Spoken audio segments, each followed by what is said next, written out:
La atención inicial del traumatizado va a tener dos fases fundamentales, una fase prehospitalaria y la fase hospitalaria. No es que solamente va a llegar al hospital así por obra y gracia del Espíritu Santo, ¿no?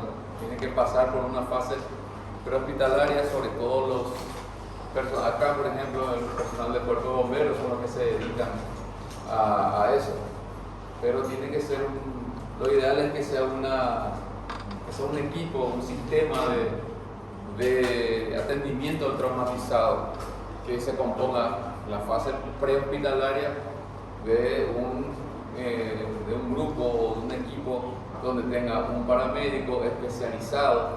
No es que cualquiera va y dice, no, yo soy paramédico, es una especialidad también que debe tener, sobre todo con énfasis en el manejo del traumatizado. Tiene que tener un sistema de comunicación fluida entre la fase prehospitalaria y la fase hospitalaria. Tienen que llegar al lugar y muchas veces incluso la fase más importante es la fase prehospitalaria, porque ahí tienen que iniciar los primeros pasos, las primeras acciones para que se pueda tener más probabilidad o más chances de salvar la vida de ese paciente. Porque a veces el lugar o la zona de donde se va a trasladar, donde ocurre el accidente, hasta el centro hospitalario es bastante alejada, o a veces a la hora en ese camino, en ese trayecto, lo manejan mal, lo manipulan mal, no le hacen lo que tienen que hacerle. El paciente llega a veces ya y no se le puede hacer más nada en el hospital.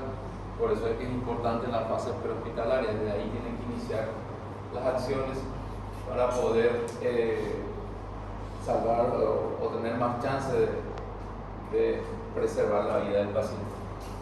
Entonces, con un concepto del traumatismo o lesión se define como alteración celular causada por el intercambio de energía del entorno que supera la resistencia del organismo y que se complica por la muerte celular secundaria a isquemia o reperfusión. El problema fundamental de los traumatizados es la isquemia, que falta o sea, no le llega la circulación, no le llega la sangre a los órganos vitales, y eso es lo que le pone en riesgo la vida. Procede del griego trauma, que significa herida. Es un vocablo general que comprende todas las lesiones psicológicas o orgánicas, porque trauma no es solamente orgánica, no es solamente física, hay trauma psicológica también. Muchas veces dicen que una palabra hiere más que un golpe. Entonces puede ser un trauma psicológico también, que no es la parte que vamos a tocar nosotros, porque no somos psicólogos ni mucho menos psiquiatras, somos médicos. Yo en mi caso fui cirujano y ustedes van a ser médicos general. Si en algún momento deciden ser psiquiatra, pues bueno, les tocará tratar esa parte. Pueden ser internas o externas y sus consecuencias locales o generales para el organismo, causada por la acción de cualquier tipo de agente vulnerante, ya sea externo o interno. Y la atención inicial va a ser las medidas de atención que debe prestar al traumatizado desde el lugar del accidente hasta su hospitalización, y por eso es que comprende una fase o una atención prehospitalaria y una hospitalización inicial o una fase hospitalaria. Entonces, la fase prehospitalaria, como les dije, tiene que ser todo un sistema también, tiene que componerse de un equipo especializado que se dedica a eso, tener un buen, aparte de tener un buen equipo, tener buenos equipamientos, no solamente, muchas veces no basta con tener el conocimiento, pero si no tienes las herramientas necesarias, pues no puedes hacer nada. Entonces, este equipo siempre tiene que estar actualizándose también constantemente, y por sobre todas las cosas, como le dije, mantener una buena comunicación con la gente de sus fases hospitalarias, con la gente del hospital. Lo ideal es, o sea, en un país desarrollado, ellos trabajan así por equipo, por guardia. El día que le toca a ese es el mismo día que está en el hospital, y la fase prehospitalaria, los que están fuera, en la calle, en la ambulancia, son también del mismo equipo. Se conocen entre ellos mismos, saben a quién tienen que llamar, saben a quién tienen que llevar. Entonces siempre trabajan de manera fluida la comunicación, y entonces así poder valorar al paciente y saber a quién tiene que trasladar, a quién no tiene que trasladar, y a qué zona, a qué lugar le tiene que llevar. La atención en la fase prehospitalaria va a ser en la atención en el lugar del accidente y durante su traslado al hospital, no solamente ahí y ya ahí lo van a estabilizar y lo suben a la ambulancia y que se vaya. No, consiste en atenderlo en el mismo lugar, hacerle, de hecho, ahí por las primeras reanimaciones, las primeras acciones, después trasladarnos. Es que llega y lo suben a la ambulancia y tienen que llevarlo. Primero tienen que hacer un triaje, una clasificación, ver el lugar, la zona, el tipo de accidente que hubo, el impacto que pudo haber causado. Primero ver la zona y ponerse en no arriesgarse ellos, no ponerse al peligro, no identificar primero si hay un posible lugar de derrumbe, de explosión. Entonces no es que van a entrar así nada más, sino que ellos tienen que evaluar todo eso. De ahí entonces ya sí tiene que reconocer si hay pacientes que tienen más riesgo que otros, o sea, hacer un triaje, una clasificación, y de acuerdo a eso empezar a hacer las acciones, y si tienen que trasladan, y también consiste en que tienen que atender a ese paciente durante todo ese traslado. No es que lo suben, lo llevan y ahí por el camino pues el paciente se choquea, se desangra y llega a veces fallecido al hospital, o a veces le hacen más daño, le mueven la columna, le lesionan más, o una lesión de columna cervical o de la médula que no era tan grave, a veces en el traslado lo empeoran. Entonces todo eso tienen que tener en cuenta. Por eso es que tiene que ser un equipo especializado, no es que cualquiera no puede encargarse de eso. Entonces va a tener 4 prioridades claves, que va a ser, primero, como les dije, evaluar el lugar del hecho para ver cómo está todo eso y no ponerse en riesgo ellos mismos. Realizar una valoración inicial de todo, ahí clasifican, ven a quién van a priorizar, a quién van a tratar primero, si tienen que ventilar en ese momento, si tienen que ponerle alguna vía de acceso aéreo, o sea, para la vía respiratoria, si alguien requiere incluso ya recibir iniciarle alguna medida para anti-shock, y lo hacen todo ahí, y después que van a trasladar, adoptar una decisión de priorización de traslado. Van a saber primero a quién trasladar y a qué lugar trasladar. Eso, como les dije, en los países desarrollados, ellos tienen un sistema de salud totalmente diferente a la nuestra, ¿verdad?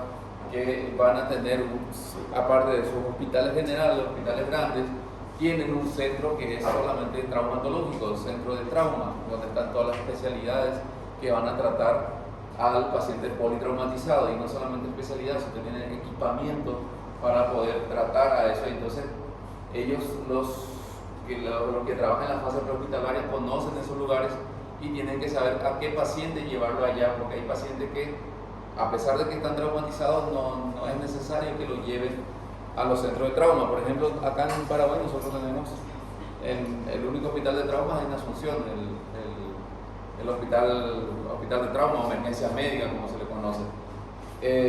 Eso, lo ideal es que sea así. Ese hospital está especializado solamente para politraumatismo. Ahí están todas las especialidades, los cirujanos de trauma, los neurocirujanos, los cirujanos de trauma pediátrico, y aparte de eso tienen todo su equipamiento: tomografía, resonancia, tienen quirófano disponible las 24 horas, tienen para hacer autotransfusiones, tienen todo. Pero lo único malo de eso es que es uno solo para todo un país.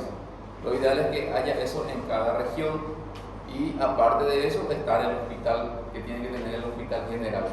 Ellos se dedican solamente a la parte de trauma y aparte de eso tener por ejemplo el hospital de Salto Albuera, que es un hospital regional, un hospital general donde se tratan todas las demás afecciones y tener otro hospital que sea solamente para los traumatizados. Así es como se componen los sistemas de salud en algunos países desarrollados, no todos tampoco, ¿verdad? Pero eso es lo ideal. Entonces los que trabajan en la fase prehospitalaria conocen eso y ellos priorizan, van a ver a quién trasladarlo, a tal centro, a cuál, depende de las afecciones que tenga el paciente. Iniciar las intervenciones fundamentales y el traslado del paciente. Por ejemplo, ahí mismo en el lugar, ellos, si tienen que intubar al paciente, tienen que intubar al paciente. Si tienen que hacer una traqueotomía, le hacen ahí en el momento. Si tienen que evacuar un neumotórax, ellos mismos lo hacen, ya te lo llevan al paciente al hospital estabilizado. No es que lo agarran y lo suben nomás, como pasa generalmente por acá. Llega el paciente y no sabe ni la presión arterial de su paciente. Entonces, lo ideal no es esa, pero bueno, ese es el sistema que tenemos. Todo esto se hace con estos tres objetivos, que es el ABC, como dijeron por ahí, la permeabilidad de las vías aéreas, controlar las hemorragias y para diagnosticar lesiones asociadas y eventualmente iniciar ya el tratamiento, los que van a poner en riesgo la vida del paciente. Porque de nada va a servir subirlo a la ambulancia y llevarlo al hospital, pero el camino se muere. Si el paciente está con un sangrado importante, se está desangrando por una herida cortante o una amputación de una pierna o un brazo y sangra por ahí, lo llevan, lo hacen a sí mismo y lo llevan, en 10 minutos de camino se va a desangrar ese paciente y se va a morir.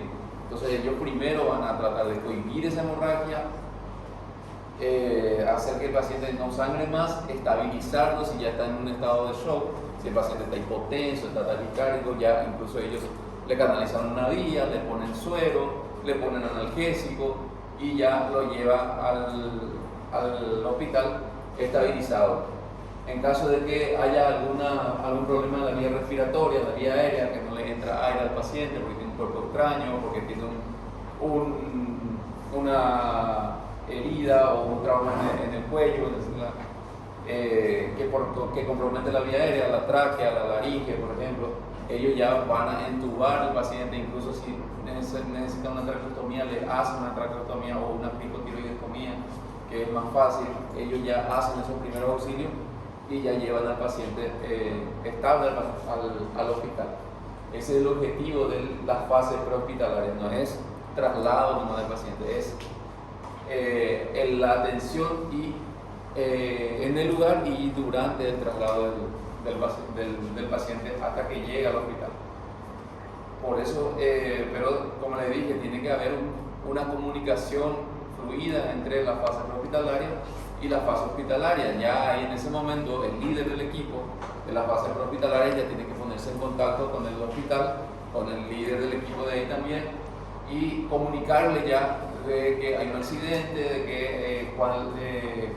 de cuántas víctimas aproximadamente hay, de qué gravedad tiene y que van a trasladar al paciente y en qué condición se va a ir el paciente. Así ya para el equipo en la fase hospitalaria ya estar preparado, porque de nada tampoco va a servir que tengas un equipo muy bueno de la fase prehospitalaria, que te intube al paciente, ya te lleve estabilizado, llega al hospital, en el hospital nadie sabía nada, todo el mundo anda por su lado y llega y se muere en el hospital. Entonces es como que no se hizo nada, claro. Entonces por eso tiene que haber una buena comunicación entre ambas fases, ambos equipos. Importante es que todas las maniobras que vayan a ser realizadas al paciente deben realizarse con protección de la columna cervical y dorso lumbar. Eso es en todo. Cada vez que van a movilizar, van a tocar al paciente, hacerle algo, siempre tienen que tener ese cuidado de proteger la columna cervical y la columna dorso lumbar. Por ejemplo, para trasladarlo tienen que ponerle el collarín o el collarín de Filadelfia, de trasladarlo en una tabla espinal y no movilizar por más que no tenga ninguna lesión, porque en ese traslado, ese es su subirlo, levantarlo, en eso se puede lesionar. Y aparte que uno no puede saber hasta que no lo examine bien, no lo revise bien, no puede descartar que tenga que pueda tener alguna lesión de la columna cervical o de la columna dorso-lumbar que puede llevar a lesiones graves, lesiones irreversibles. Una vez que se dañe la columna, sobre todo la parte nerviosa, la médula espinal, pues eso ya es irreversible. Se puede quedar parapléjico, paralítico un paciente que pudo haberse evitado. Entonces, el primer objetivo que habíamos dicho, el ABC, como dijeron, es la permeabilidad de la vía aérea. Ahí en la fase prehospitalaria ellos van a evaluar al paciente, lo van a revisar y van a ver quién necesita, quién requiere, quién no requiere de una vía aérea. En caso de que no hay necesidad inmediata de una vía aérea, puede ser diferido en caso de sospecha de traumatismo cervical. Hasta entonces se debe mantener al paciente con maniobra de protección de la columna cervical. Aparentemente eso ellos ya al llegar ahí un paciente, uno se da cuenta de que la vía aérea está permeable con una simple pregunta, preguntándole incluso cómo se llama o cómo está, cómo se siente, y el paciente te responde, te habla, eso quiere decir que no hay ninguna obstrucción en la vía aérea. El paciente puede hablar, entonces ya con eso ya el personal de la fase prehospitalaria ya puede más o menos saber de que no hay un compromiso, o por lo menos no hay un compromiso grave de la vía aérea, está permeable, está entrando aire, por eso es que puede articular la voz, pero de todas formas no puede saber si tiene alguna lesión en la columna, por lo tanto siempre tiene que protegerle la columna cervical. De esta forma más o menos le mantiene la cabeza en una posición neutra para así evitar que se lesione o se agrave alguna lesión leve que pueda tener. Ya para trasladarlo, colocarle el collar de Filadelfia o el collarín ortopédico, como dicen algunos. Elevación del mentón, tracción en la mandíbula, a veces pacientes que no pueden respirar, que tienen dificultad para respirar, no pueden articular la voz y tiene algo en la vía respiratoria, entonces le elevan el mentón y le traccionan la mandíbula. Con eso ya logran ventilar porque verticaliza más la vía aérea superior y puede respirar por ahí hasta que puedas lograr una vía aérea o un acceso a la vía aérea más definitiva, ya sea entubándolo, poniéndole mascarilla o en caso que requiera una traqueotomía, por lo menos hasta que entonces ponerlo en esa posición para que pueda respirar el paciente. Revisarle bien todo lo que es la boca, limpiar las fauces, toda la boca, la orofaringe, aspirarlo en caso que haya secreción, en caso que haya suciedad, que puede haber sangre. Muchas veces la misma prótesis dentaria pudo haberse desplazado y obstruir la vía oral, retirar todo eso, fijarse en todo eso para que esté libre esa vía aérea. Y la oxigenación adecuada del paciente, que muchas veces con una mascarilla, con un reservorio de oxígeno ya es suficiente, pero hay pacientes que requieren a veces medidas más avanzadas para poder mantenerle la ventilación. No solamente la vía aérea, sino que hay que ver la ventilación también. Entonces, en caso de que ellos vean de que hay una necesidad inmediata de una vía aérea, pues entonces en ese caso, ahí mismo en la zona, en el mismo lugar del accidente, no van a esperar a llevarlo al hospital para entubarlo, lo entuban ahí mismo. Ellos tienen que tener todo su equipamiento y aparte de tener equipamiento, tienen que tener entrenamiento para eso y saber entubar al paciente, incluso hacer una traqueotomía o una cricotiroidotomía para obtener una vía aérea, un acceso quirúrgico. En caso de que a veces hay pacientes que justamente la herida es en el cuello y lesiona la tráquea, entonces por esa misma tráquea aprovechan y por ahí entuban, meten el tubo ahí mismo y por ahí hace que respire, porque si lo mete por la boca va a salir por la herida, entonces no va a servir de nada, sino que aprovechan esa lesión, limpian un poquito y por ahí mismo meten el tubo endotraqueal y así ya tiene un acceso a la vía respiratoria. Pero eso es un acceso a la vía respiratoria nada más, no es lo mismo todavía que la ventilación, que es la V. Entonces, la ventilación ya depende del mecanismo, de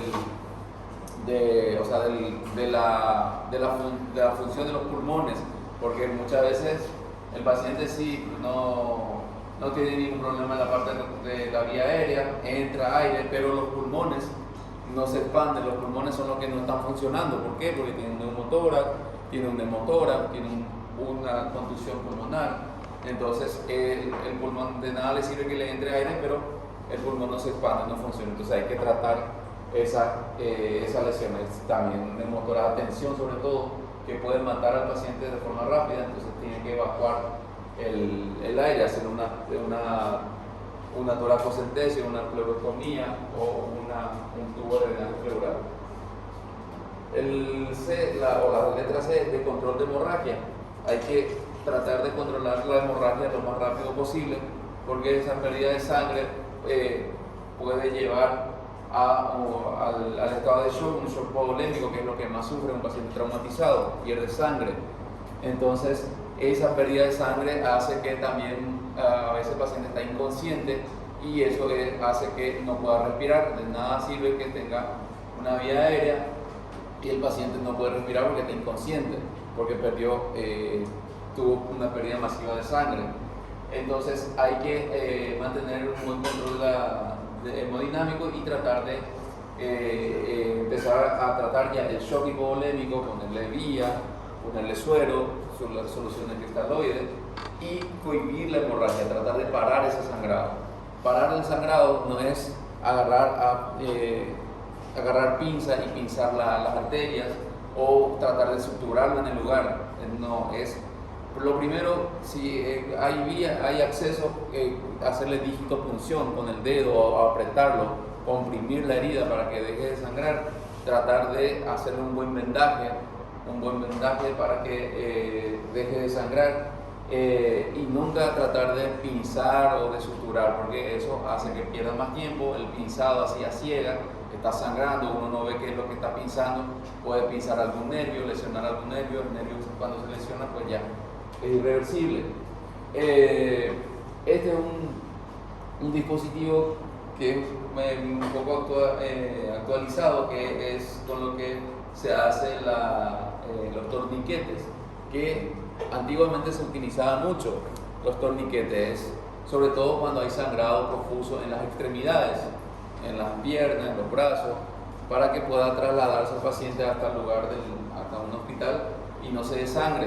Pero se utilizaba mucho al principio, sobre todo en las heridas de guerra y eso, le ponían torniquete a todo el mundo, pero a ver, después se demostró que llegaba al hospital y era una pequeña herida nomás que podía haberse salvado, comprimiendo nada más, haciendo un buen vendado, le ponían torniquete y llegaba al hospital 1 o 2 horas después con ese torniquete ahí comprimiendo y llegaba al hospital, y ese brazo o esa pierna, a la parte distal no le llegaba más sangre, se isquemizaba, entonces tenían que amputarlo. Entonces al final hacía más daño que beneficio, entonces se prohibió, se dejó de usar el torniquete. Después se fue demostrando otra vez de que sí salva la vida del paciente, que sí es bueno utilizarlo, y fueron inventando, porque a veces hacían con un alambre, con una soga, una piola, con lo que encontraban, un cinto, y los que trabajan en la fase prehospitalaria, en los grandes centros, tienen estos aditamentos que ponen en la pierna y lo van apretando y lo van aflojando a la medida que ellos quieren. Entonces, para que les dé tiempo de trasladarlo, porque ellos, como les digo, no se van a poner a suturar ahí en ese momento o a tratar de ligar una arteria ahí en ese lugar, porque aparte de que no tienen el tiempo, no tienen la comodidad, el riesgo de que se infecte después esa herida es mucho más, porque lo van a estar manipulando todo sucio. Entonces fueron perfeccionando, inventando un dispositivo para hacer torniquetes que meten, es como un brazalete, lo meten por el brazo, la pierna, y lo aprietan con este palito, y ellos pueden apretar hasta donde entiendan que es necesario, deja de sangrar y cada 10 a 15 minutos afloja para que haya reperfusión y así no perder el miembro, la pierna, el brazo en este caso. Entonces nosotros no tenemos eso, pero igual podemos utilizar torniquete con lo que ustedes encuentren. Se encuentran en una vía, en una carretera, hay un accidentado, está sangrando, pueden hacer un torniquete pero tienen que tener ese cuidado de que ese torniquete no puede durar más de 15 minutos. Cada 15 minutos tienen que estar aflojándolo y después apretando otra vez, dejar que sangre un poquito y después aprieta otra vez, después que sangre un poco y después lo aprieta otra vez, así para mantener la perfusión en la parte más distal, porque si no el paciente corre ese riesgo de que al final tengan que ajustarle el miembro. Entonces ese es válido todavía, pero es válido todavía utilizar el torniquete, pero en zonas así, en extremidades, y en caso de que encuentran sangrando en tórax, en otros lugares, no traten de, por más que tengan, algunos son un poquito exagerados, viajan y ya tienen su kit de primer auxilio, ahí tienen sus pinzas, su hilo, no traten de suturar ni pinzar ninguna arteria cuando está sangrando así profusamente. Solamente traten de comprimir, poner vendaje, una compresa, vendarlo bien y ya con eso va a parar de sangrar el paciente, va a dejar de sangrar y no tratar de repararlo. Ya después en el hospital pues se va a hacer la reparación necesaria. Entonces ese es el objetivo de esa fase pre-hospitalaria. Y como les dije, esto es el protocolo, la directriz que ellos siguen en los grandes centros que tienen centros de trauma. Primero, ellos en la primera etapa van a valorar a esos pacientes que tienen riesgo de perder la vida en el momento. Lo primero que evalúan es la escala de Glasgow, el nivel de conciencia. Si el paciente tiene menos de 13, pues el paciente ya es un trauma del cráneo moderado.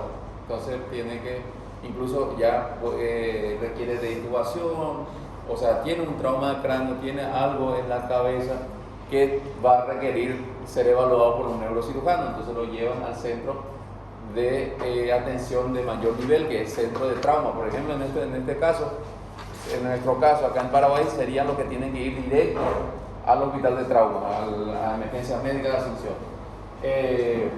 La presión arterial sistólica, sobre todo cuando es menos de 90, porque eso quiere decir que está choqueado, lo llevan directo a ese centro de trauma.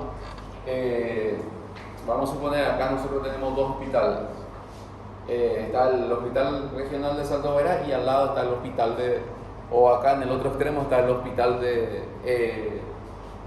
trauma. Entonces estos pacientes van a ir a ese hospital de trauma y no a nuestro hospital donde estamos nosotros. Entonces la frecuencia respiratoria menos de 10 o mayor de 29 en caso de personas adultas, o menos de 20 en caso de lactantes. Eso requiere de un tratamiento avanzado por especialistas en trauma y donde haya equipamiento, entonces lo llevan al centro de mayor complejidad. La fase 2 no tiene nada de esto, tiene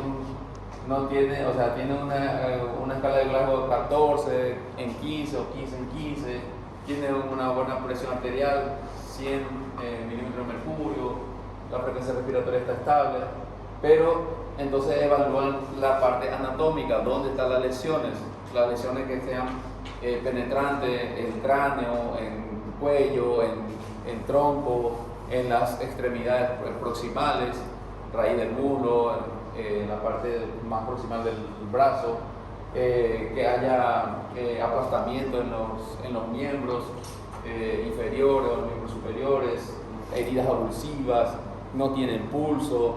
Eso empiezan a evaluar ellos ahí en el lugar del accidente, y si en caso de eso, pues lo llevan al centro de trauma, el más avanzado.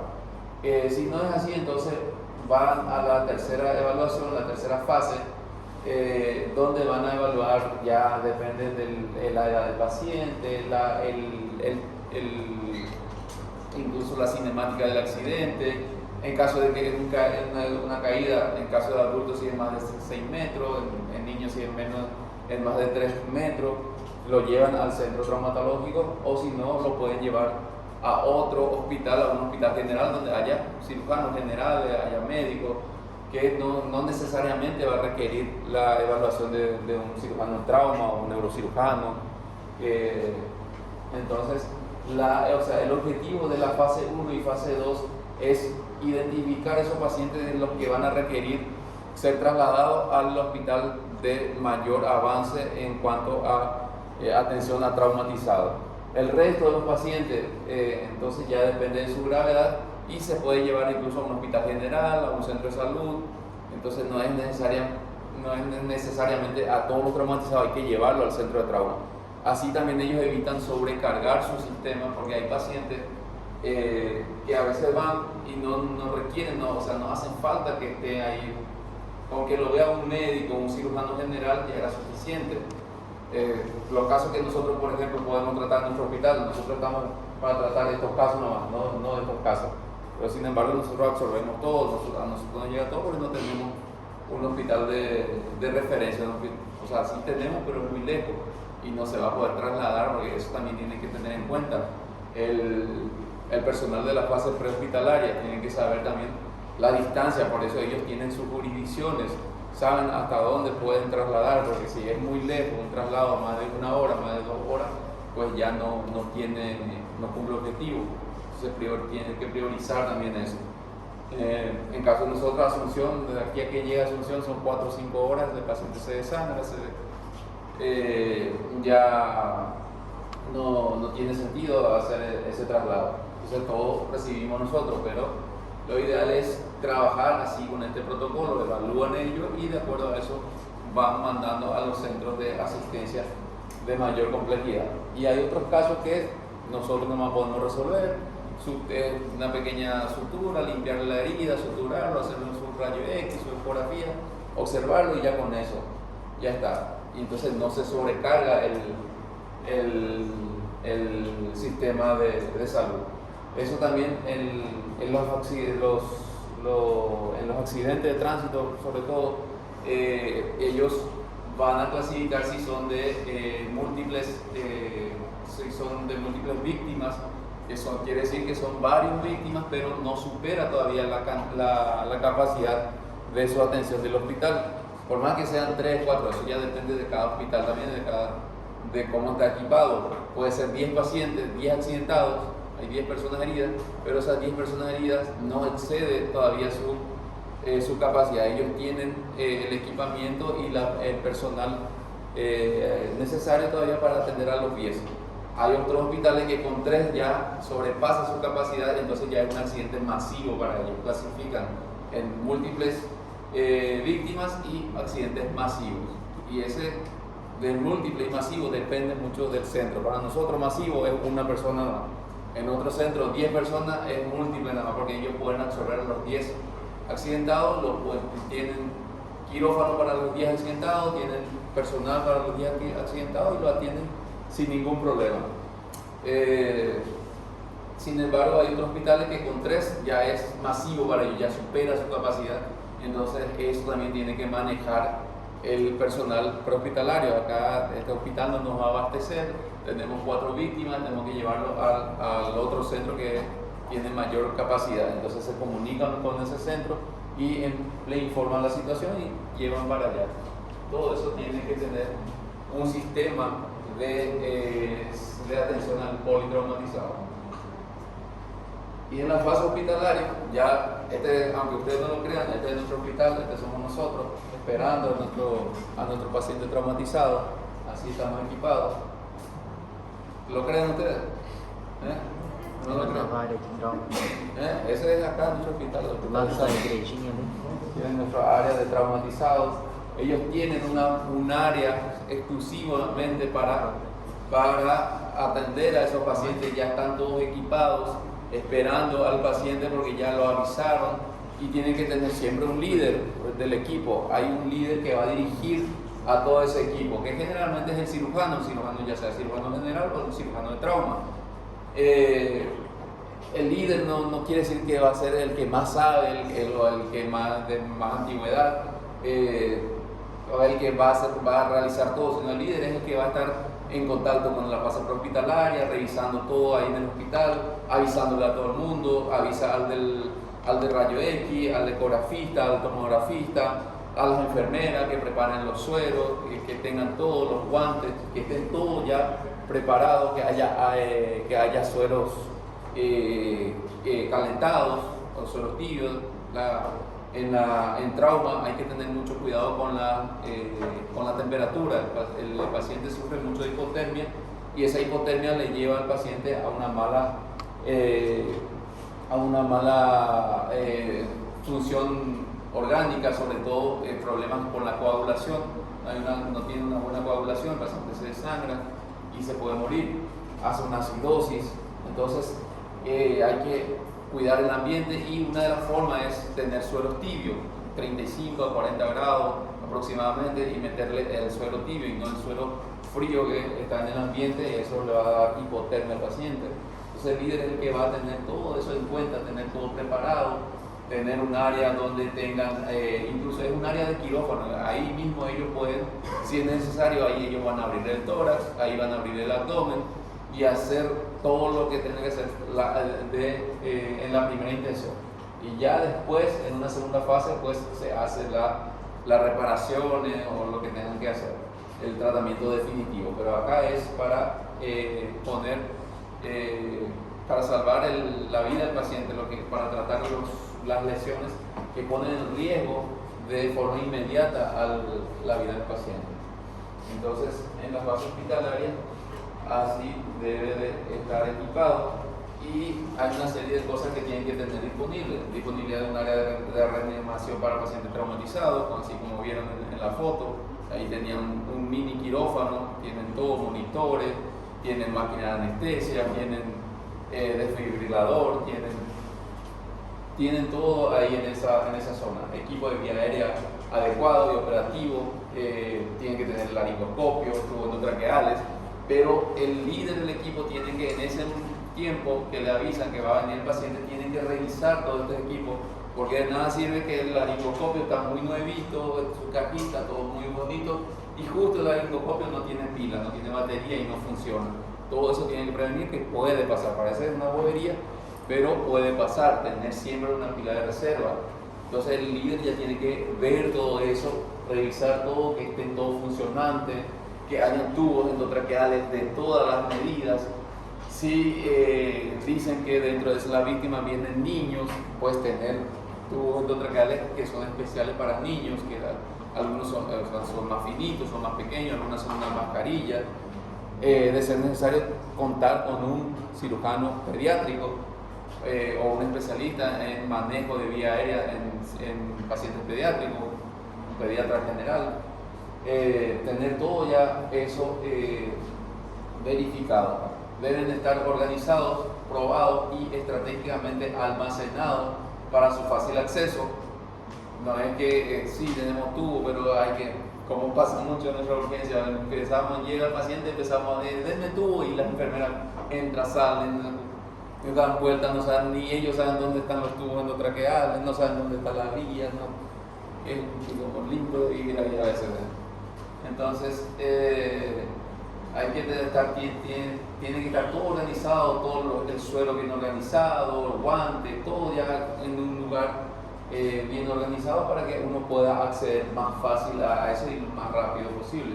Soluciones cristaloides intravenosos tibios deben estar disponibles de forma inmediata para su infusión, como también los sistemas de monitoreo apropiados, un protocolo para disponer de asistencia médica adicional, como también asegurar la respuesta del laboratorio y personal de radiología. Ya tienen que avisar ya también a las otras especialidades en caso de que necesiten una interconsulta con otra especialidad, sobre todo neurocirujanos o traumatólogos. Tienen que estar ya alertados, y en caso de que venga un trauma en cráneo, llamar al neurocirujano que lo evalúe.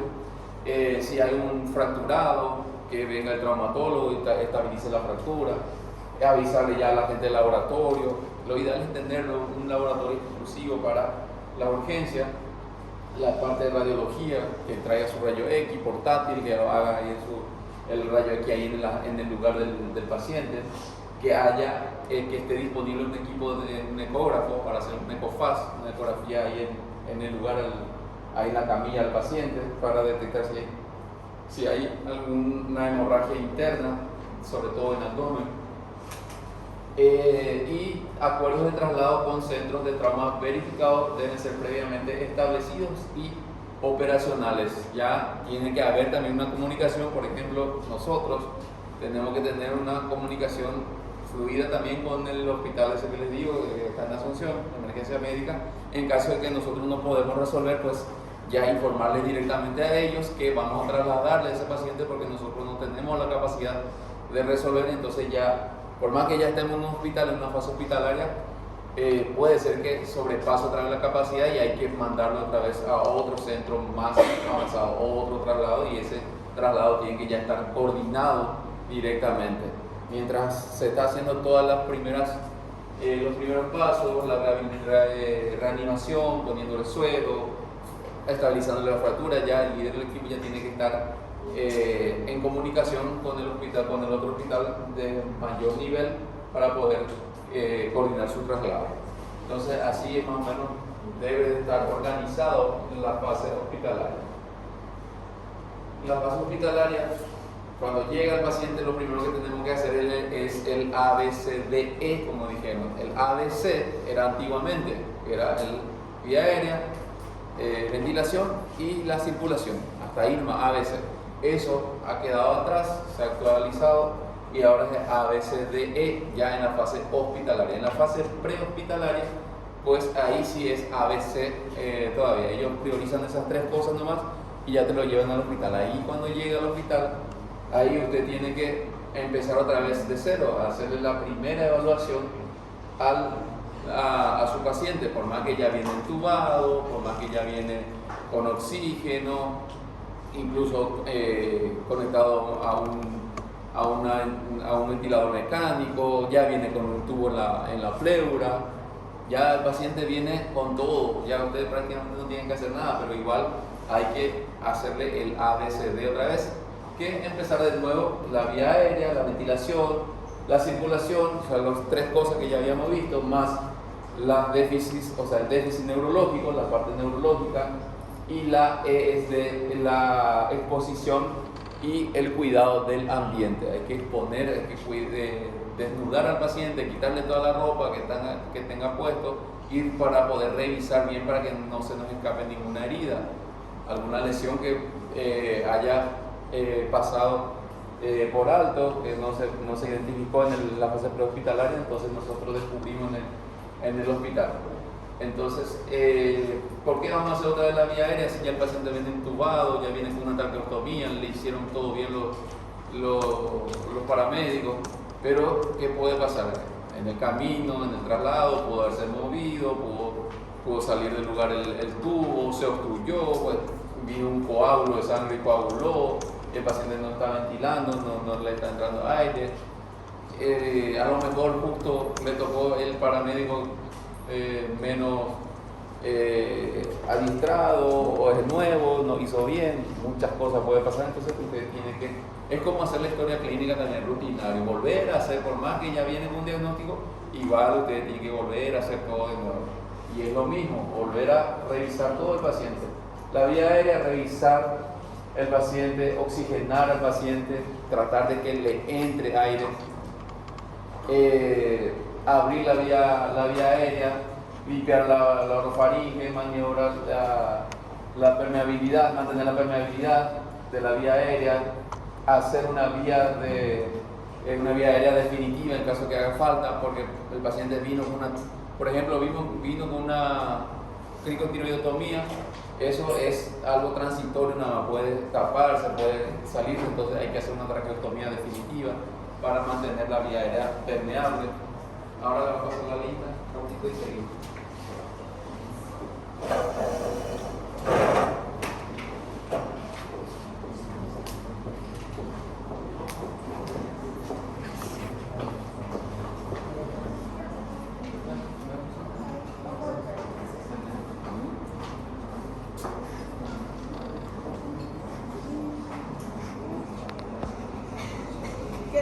chicos.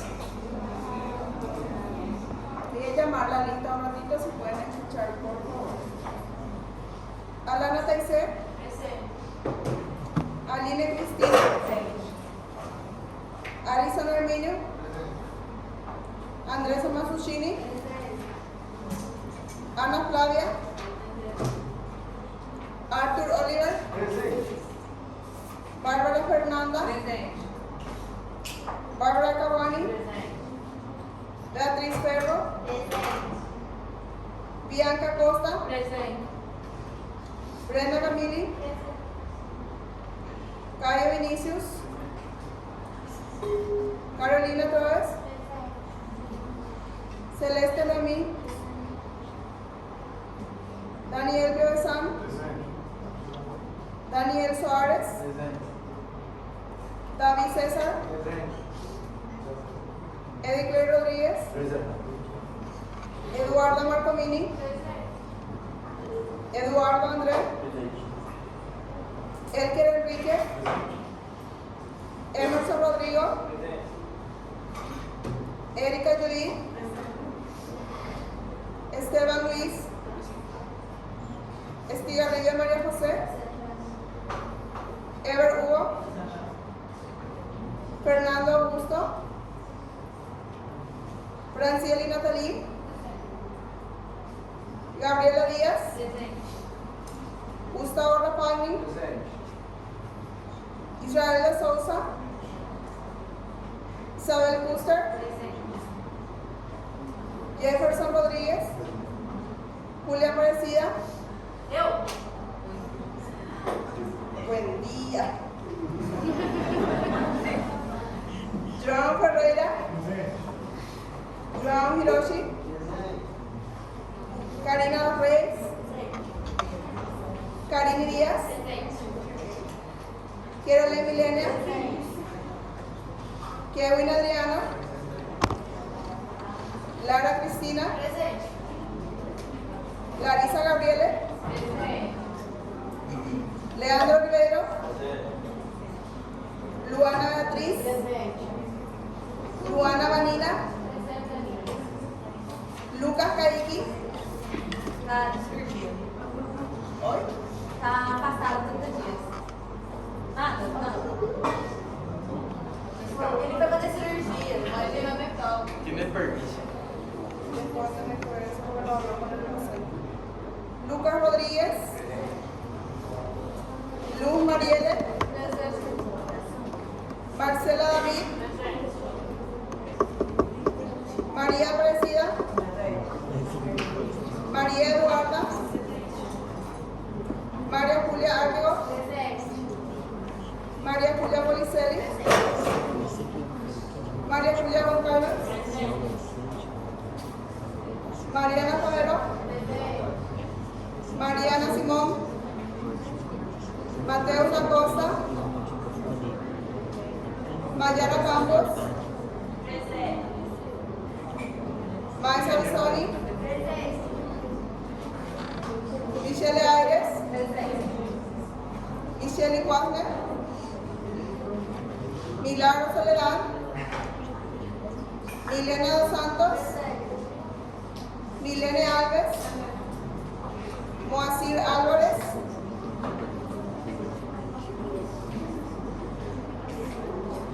Natalia Meireles.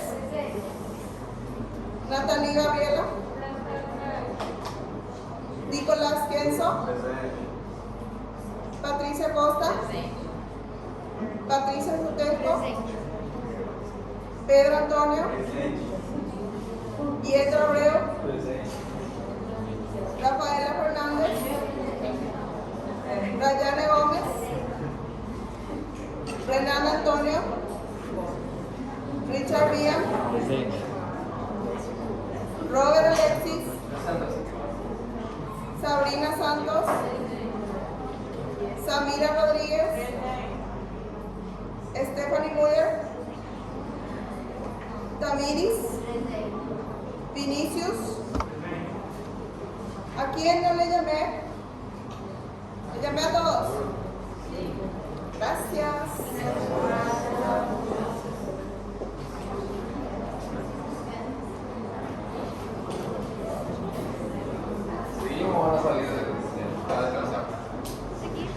Falta Seguimos. poco. Falta poco, Ya falta poco, ya vamos a terminar. Bueno,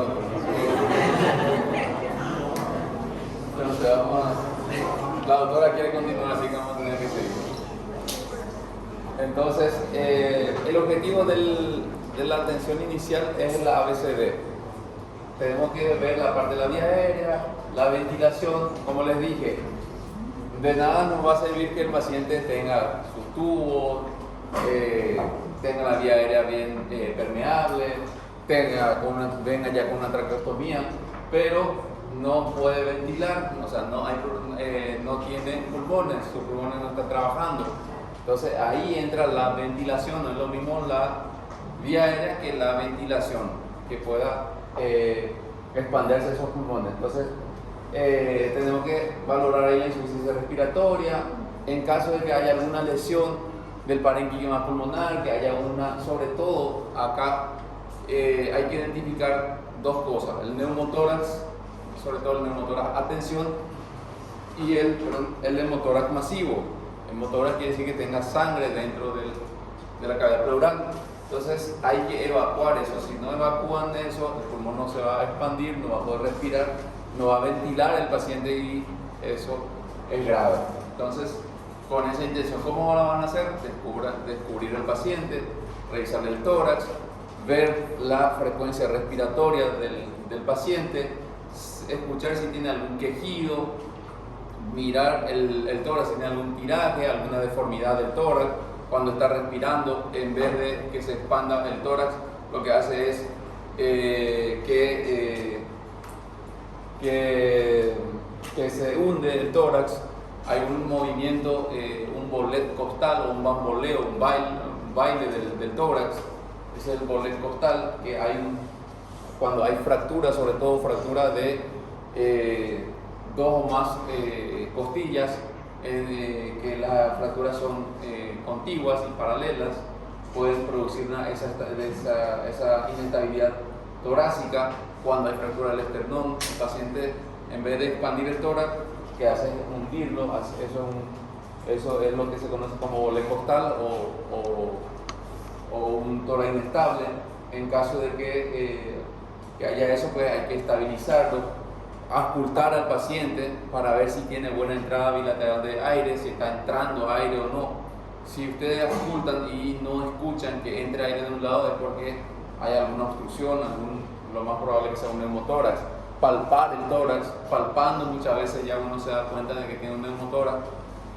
Aparte que va a sentir las crepitaciones, a veces se siente la fractura, en caso de que haya una fractura de alguna costilla, va a tener dolor, y aparte de eso van a sentir una cosa como que tuviera burbujas debajo de la piel del paciente, crepita con la mano, que es el enfisema subcutáneo.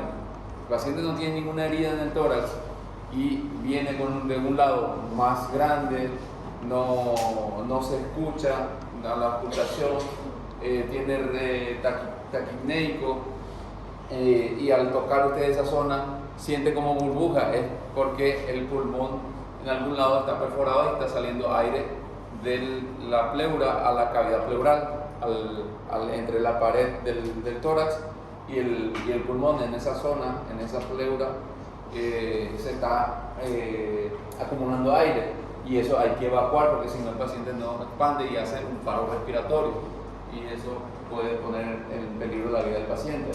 Eso es lo que hay que identificar en la B, en la ventilación. B larga, de inglés de breathing, de respiración, que en español es ventilación. La C es de circulación.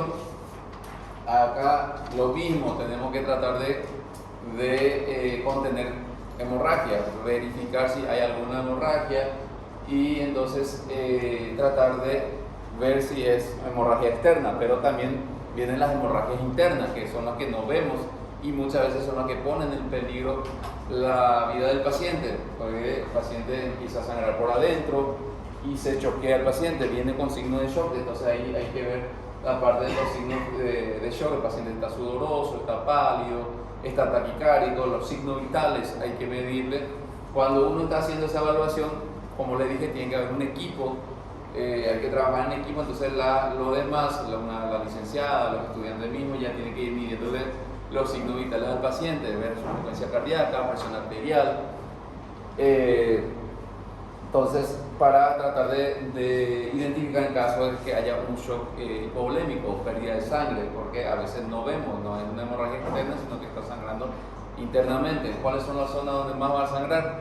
El tórax, el abdomen, la pelvis y las fracturas de los huesos largos, sobre todo fémur.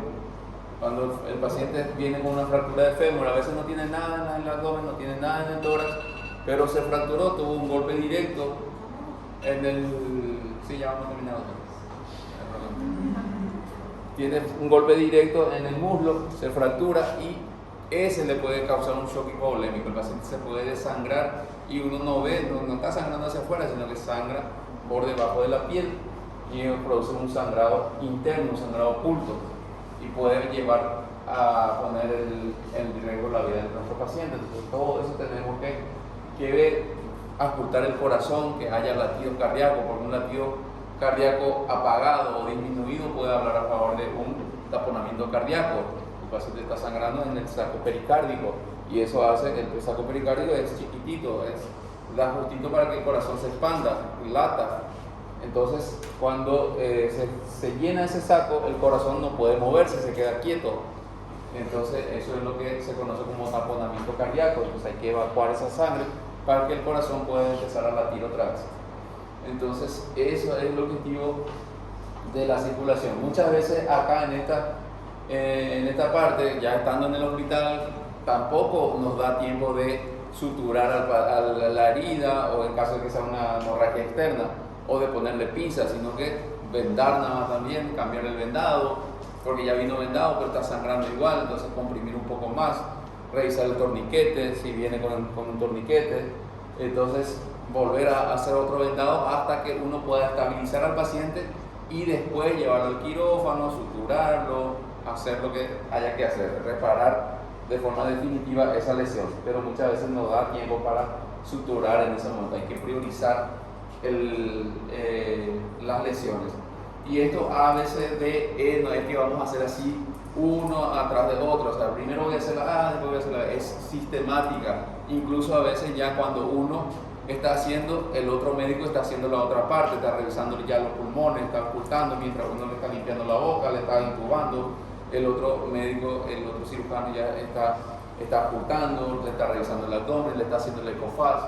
Entonces todo tiene que ser sistemático y en equipo, pero siempre liderado por una persona nada más, que es el que tiene que estar hablando, y cuando el otro habla va a informar algo de algún hallazgo positivo que encuentre el paciente, todo el mundo tiene que callarse y escuchar.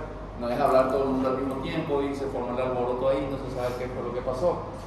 Entonces, siempre informarle al líder. Por ejemplo, uno está revisando la boca y el otro está auscultando el tórax y encuentra de que hay un taponamiento cardíaco, un ruido cardíaco apagado, disminuido, tienen que informar enseguida. Le informa al líder para que pueda realizar las maniobras necesarias, que es funcionar el pericardio, evacuar el pericardio, hacer una ventana pericárdica, lo que haya que hacer. Entonces, siempre tiene que haber una comunicación también en el equipo. El déficit neurológico es evaluar la escala de coma de Glasgow, volver a evaluarlo porque eso ya lo hicieron también los paramédicos en la fase prehospitalaria, pero es importante volver a hacer siempre porque puede haber deterioro de esa escala de Glasgow, porque el paciente pudo haber sangrado en el camino, pudo haber perdido vía de oxigenación, no está oxigenando bien, o directamente tiene un trauma de cráneo que se fue agravando en el transcurso del camino. El déficit neurológico no va a ser solamente para pacientes que tengan trauma de cráneo. Eso muchas veces confunden también. ¿Por qué le van a hacer escala de Glasgow si el paciente no se golpea la cabeza? Un sangrado en la pierna puede deteriorar la escala de Glasgow porque el nivel de conciencia. Porque el paciente se desangra al no haber sangre. Si no llega sangre al cerebro, pues el paciente queda inconsciente también. O sea, empieza a deteriorar, el shock hipovolémico lleva a un deterioro de la conciencia. Entonces, eso también, para eso se tiene que evaluar si el paciente está, si tiene una buena escala de Glasgow, que vamos a ver cómo se evalúa, y valoración de las pupilas. Hay que ver el nivel de reacción y si están simétricos las pupilas, porque eso puede hablarme también de una lesión neurológica, ya sea por golpe o por isquemia, porque no le está llegando sangre al paciente y por eso hay un déficit en la parte neurológica. La E es de exposición, pero exposición con cuidado del ambiente, se le dice en trauma, exposición y cuidado del ambiente. Cuidar el ambiente porque, como les dije, estos pacientes sufren mucho de hipotermia, porque pierden sangre, pierden líquido y baja la temperatura corporal. Y si usted le pone en un ambiente, entra en una urgencia, los aires acondicionados siempre están al máximo, está frío, le quitan la ropa y el paciente tiene más frío. Hay que priorizar la vida del paciente, la comodidad del paciente y no la comodidad del médico. A veces no, porque hace mucho calor y queremos prender el aire. No, el aire tiene que o estar apagado o aumentar la temperatura, porque el paciente tiene que mantenerse en una temperatura adecuada para que no caiga en una hipotermia. Entonces hay que tener cuidado a la hora de poner. Muchas veces le quitan toda la ropa por revisarlo, que el aire está a toda máquina y el paciente le da frío. Hay que exposición quiere decir quitarle toda la ropa, pero hay que tener unas mantas, unas frazadas y taparlo con eso, y ahí ir revisando todo. No es tenerlo totalmente desnudo al paciente, aparte de que hay que respetar el pudor del paciente siempre. Entonces se pone, se revisa el paciente, sí, ahí es donde uno va a revisar bien de cabeza hasta los pies, que la parte anterior, la parte posterior, para ver si tiene alguna herida. Muchas veces tiene una herida en la espalda, herida en la parte lumbar, que me puede estar causando una hemorragia interna, una hemorragia intraabdominal, y no se había identificado. El paciente está choqueado, el paciente está en shock, ya se le hizo todo, se le pone suero, se está ventilando, pero el paciente sigue en shock. ¿Por qué? No hay una explicación, y entonces lo revisa. En la parte posterior tiene una herida penetrante que lesionó una arteria y está sangrando el paciente. Entonces, por eso es importante exponer al paciente, revisarlo bien, pero cuidando siempre que no tenga hipotermia. Entonces, esta primera fase, la primera evaluación, o la evaluación inicial, la revisión primaria, como le dicen, tiene complementos, o datos complementarios de la revisión primaria, que, como le digo, no es que vamos a hacer todo primero, sino que se puede ir haciendo ya sistemáticamente al mismo tiempo. Por ejemplo, el ECOFAS, la ecografía, que en la actualidad ya forman parte del examen físico de los pacientes traumatizados. Es como tocarle el abdomen o es como ocultarlo, es hacer una ecografía rápida. Por eso es FAST, FAST creo que quiere decir rápido en inglés.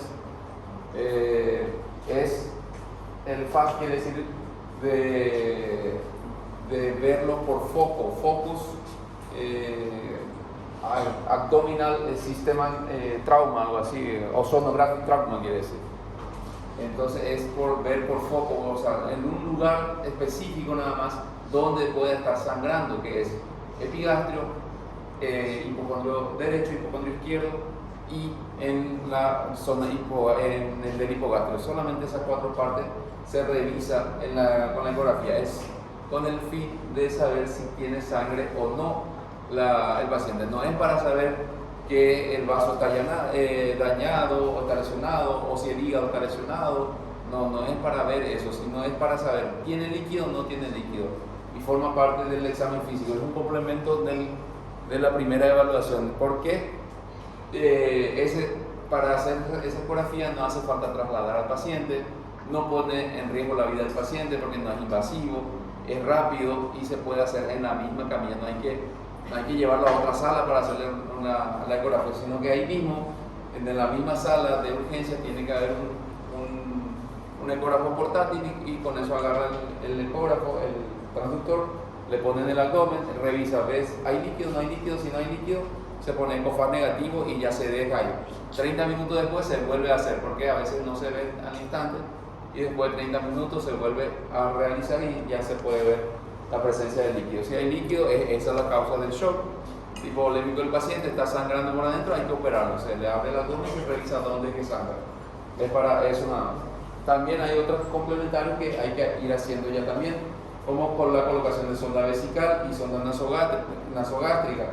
La sonda vesical es importante, siempre tenemos que poner a todos los pacientes traumatizados, porque es una forma de ver su función renal, porque una de las cosas que pasa cuando hay un shock hipovolémico es el daño múltiple de órganos, y lo primero que se daña es el riñón, lo primero que para es el riñón.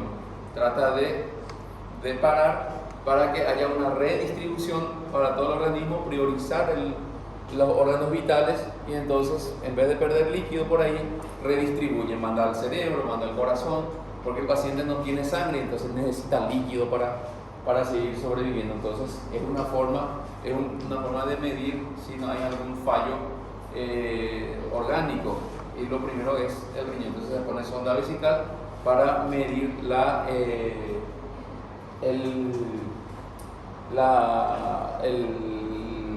¿cómo se me va la palabra?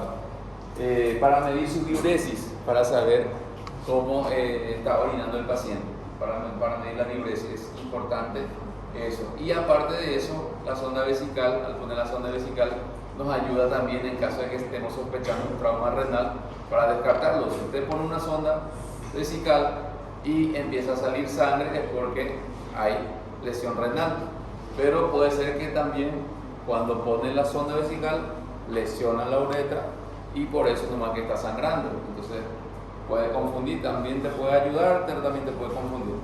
Entonces hay que tener cuidado con eso. Hay que tener, para esto, para hacer la sonda vesical, hay que examinar primero al paciente el perineo, hay que revisarle todo, porque hay pacientes que tienen lesiones, está traumatizado en la pelvis, en la zona glútea, y lesiona la uretra, tiene una fractura de uretra o una ruptura de uretra. Entonces a eso no se le debe de poner sonda vesical, porque va a empeorar la lesión. Si ven que tiene hematoma perianal, ahí en el perineo, tiene equimosis, entonces el paciente se queja de dolor, a esos pacientes no se debe de sondar porque puede tener una lesión.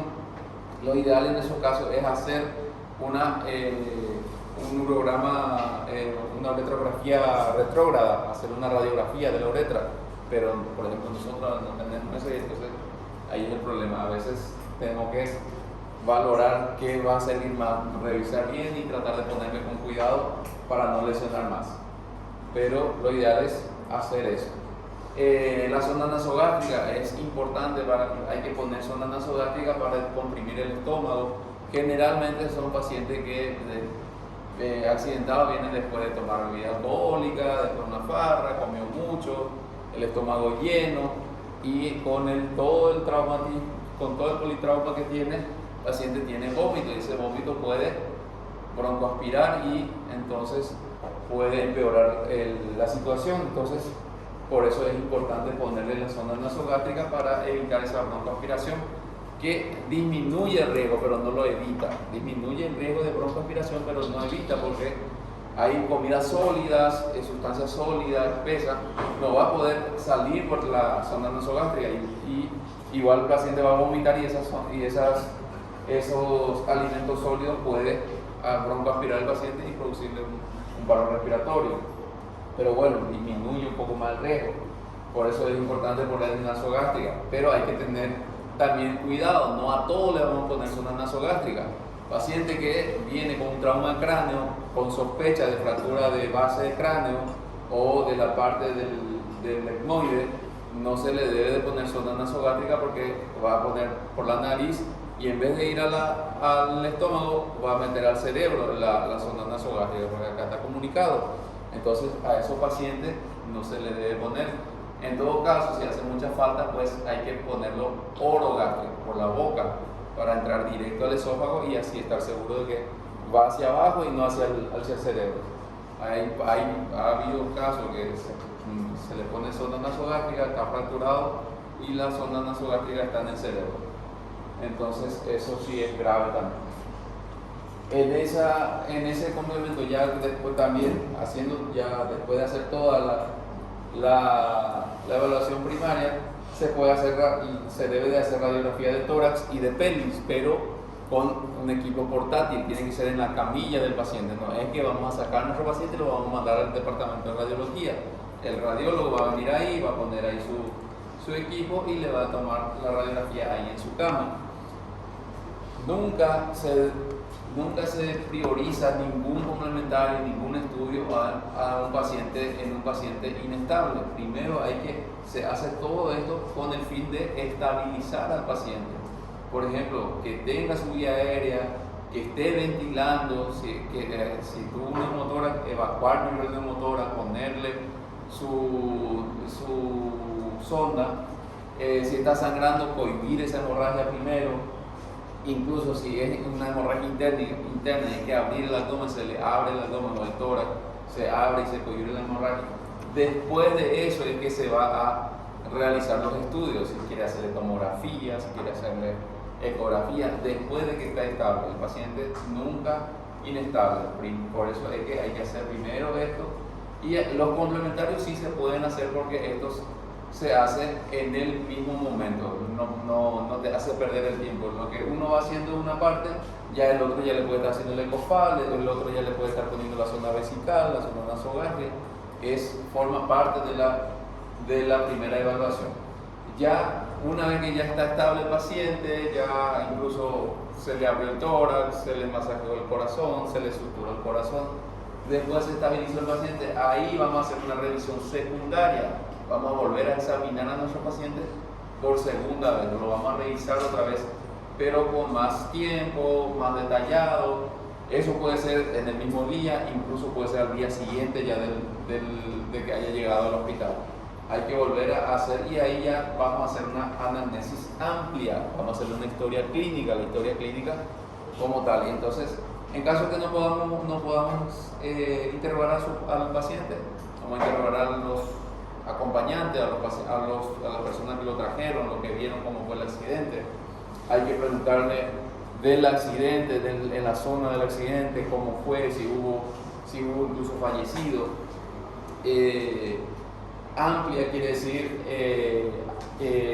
administración alergia, si tiene alguna alergia a algo, la M de medicamentos, si tiene algún medicamento que está tomando previamente el accidente. El consumo si consumió algún medicamento, algún alimento, qué tipo de alimento, sobre todo bebida alcohólica, eso, la libación, que quiere decir la L. Entonces hay que interrogar bien toda esa parte, si ingirió sobre todo bebidas alcohólicas, qué tipo de bebidas alcohólicas, todo eso. Hacerle otra vez un examen físico más exhaustivo, ya pasando, a pesar de que ya habíamos revisado vía aérea, ocultamos el tórax, acá vamos a hacerle un examen físico general, donde vamos a examinar la cabeza, la cara, el cuello, el tórax, donde vamos a hacer un examen físico general como cualquier otro paciente para hacer la historia clínica. Y ahí las medidas complementarias de reconocimiento secundario, en caso de que requiera, que necesita. Por ejemplo, en toda esa revisión primaria usted sospechó de que hay una fractura de fémur, entonces le va a pedir su rayo X de fémur. Sospecha que hay un trauma de cráneo, le va a pedir su tomografía, entonces ahí recién va a ir a la tomografía. Quiere que se haga una resonancia, ahí va a ir a hacerse la resonancia. Entonces, después de que ya esté todo bien estabilizado, se hace la segunda revisión y después de eso es que va a hacerse los complementarios, y en caso de que requiera un tratamiento definitivo se hace una revisión terciaria y el tratamiento definitivo. Después de eso, puede ser una semana después, 15 días después, se fracturó el fémur, se fracturó el húmero, necesita una cirugía traumatológica, se programa la cirugía, se hace la cirugía. Se lesionó en el primer momento de la circulación, se encontró que estaba sangrando el hígado, se entró a operar de urgencia, se abrió el abdomen, pero en ese momento no se repara esa lesión. Se empaqueta, se manda a terapia y después se hace toda esa revisión y después de eso se reprograma otra vez la cirugía, se abre de nuevo y se repara el hígado en caso de que sea necesario, se repara el intestino en caso de que sea necesario. O sea, después en un tercer momento, una tercera revisión, o sea, son 3 revisiones lo que hay que hacerle a los traumatizados, a los politraumatizados. Una revisión primaria, la secundaria y una revisión terciaria, que a veces ya no hace falta, el paciente ya se va de alta, o el paciente ya falleció, o lo que haya pasado. Entonces, esa es la prioridad en la fase hospitalaria. La escala de toma del Glasgow, ¿cómo se evalúa? Se miden estos 4 parámetros o 3 parámetros y se le va dando puntos. Lo primero es la apertura ocular o apertura de los ojos, la respuesta verbal y la respuesta motora.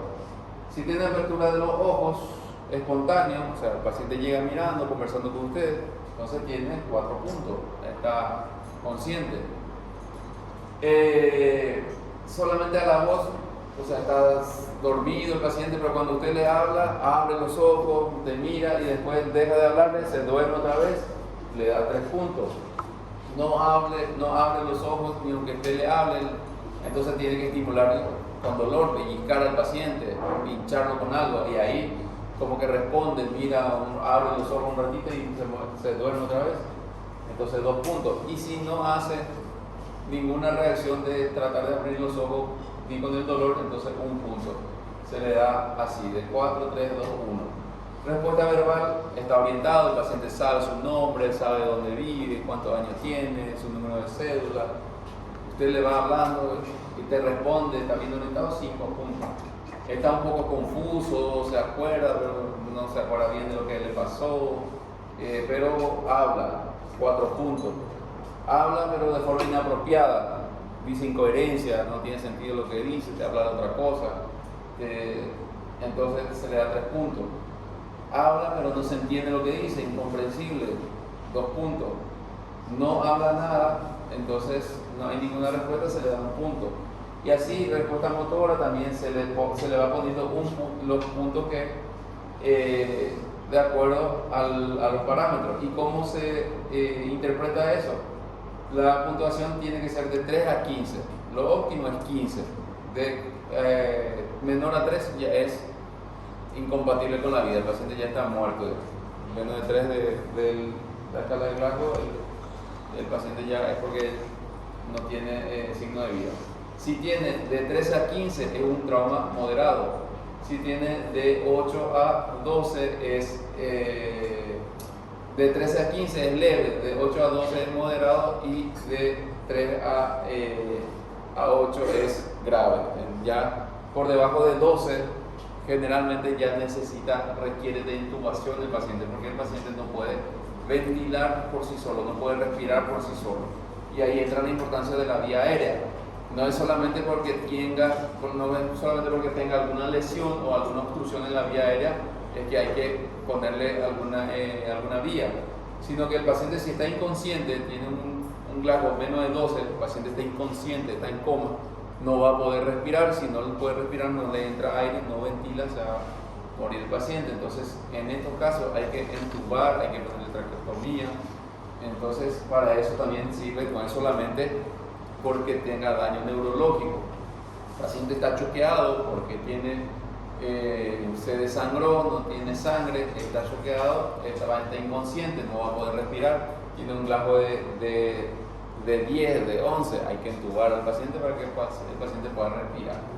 Entonces, para eso también sirve la escala de Glasgow. Entonces, ya estamos por terminar, ya a punto de librarnos.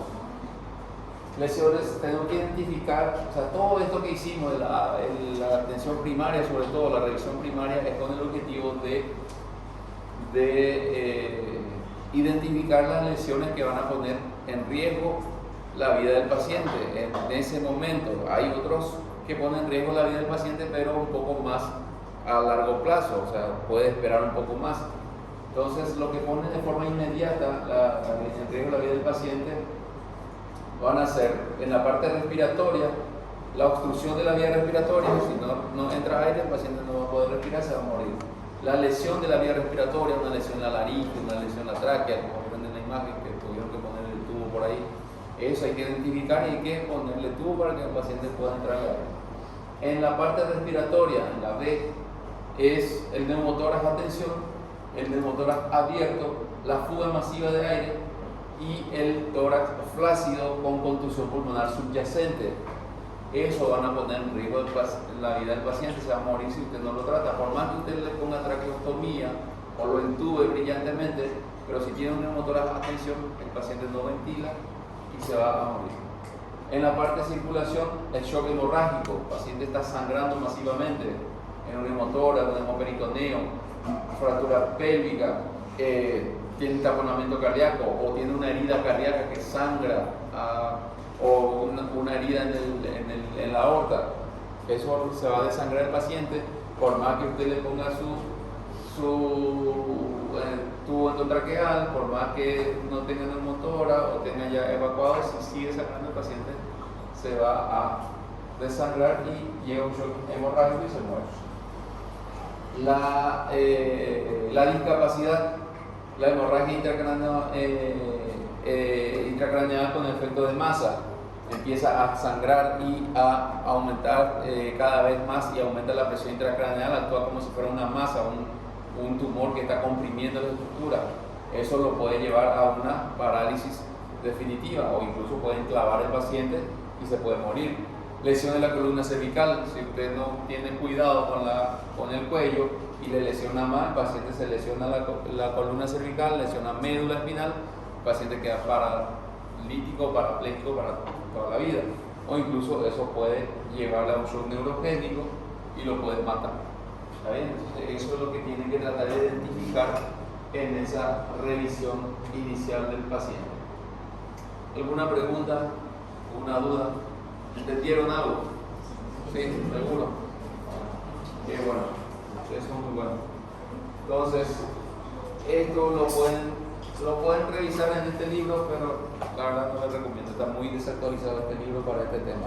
Ese yo le hice, la clase más bien yo les hice de un libro que se llama ATLS, que es de la Sociedad de Trauma de los Estados Unidos, que es un curso que se hace cada cierto tiempo, sobre todo para todos los cirujanos de trauma. Pero lo pueden leer, pero igual pueden buscar un libro ATLS, se llama ATLS.